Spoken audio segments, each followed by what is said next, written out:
It's odd for us to call out the manual transmission as our primary issue with the car. We are the save the manuals people, after all, but that's the case here. To be clear, our grumbling isn't really aimed at the gearbox or the clutch, which are light and precise and rewarding to use, but rather VW's product planning for its American Golf lineup. The gasoline-fired TSI version of the all-new Golf is available with a stick shift only in its most basic guise. You can have a manual in any TDI diesel model, but if you want such a gearbox with a gas engine and, say, navigation, heated seats, wheels larger than 15 inches, a backup camera, auto headlamps, or push-button starting, you're going to have to step up at least one trim grade and probably two, and that means you'll be restricted to a 6-speed torque converter automatic. Adding a paper cut to this hangnail, the manual transmission in the TSI employs only 5 forward ratios versus the TDI's 6. But, hey, the sunroof comes standard on the 5-door. The dearth of convenience features, though, helped this Golf TSI tip the scales at less than £3,000.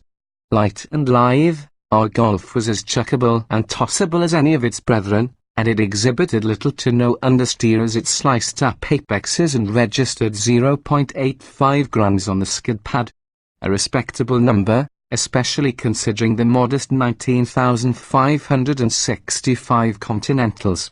It's also as easy to live with every day as any Golf, creature comforts notwithstanding. Credit the extra stiff chassis, the light and lively steering, and the car's massive refinement, which is such that it wouldn't be surprising to find 4 rings or a 3-pointed star on the snout. Yes, even in this trim. There's another bonus to this stick-shift car, quickness. The manual TSI is 0.9 seconds quicker to 60 miles per hour than the TSI automatic, a full second quicker than the dual-clutch Chapter TDI diesel, and 1.5 seconds quicker than the manual diesel. The availability of full torque in the rev range makes the car feel sprightlier still, even if the engine never feels as if it's particularly thrilled about its job when asked to rev hard. Let's call that a Germanic demeanor. Despite our floorboard-dinting driving style, this manual TSI still returned 27 miles per gallon over 450 miles or so of mixed city and highway use. In the diesel, which costs at least $1,000 more, we achieved 32 miles per gallon with the stick on 34 with a DSG.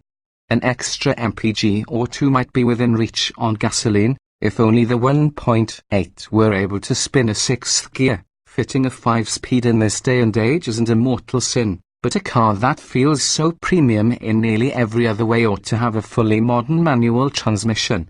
At least we get the larger engine, unless they go GTI or R. German buyers can't order a gas power plant burlier than a 150 horsepower, 1.4-litre turbo 4. Wait, that engine can be had with a 6-speed stick? Recommence grumbling. As mentioned, this Golf S was a basic car. It sported black Vtex vinyl upholstery, which looks and feels fine, and 0 options. In fact, there is just one available option, a lighting pack that brings Bixenons with active swiveling, ambient LED interior lighting, footwell lighting, and LED daytime running lamps. Said bundle costs $995 and is far from necessary, but it does ensure that the car's aesthetic is as polished and crisp at night as it is when the sun's up. And that's really the thing. The latest Golf is a phenomenal car, full stop. We just wish this particular drivetrain were available in more fully equipped models.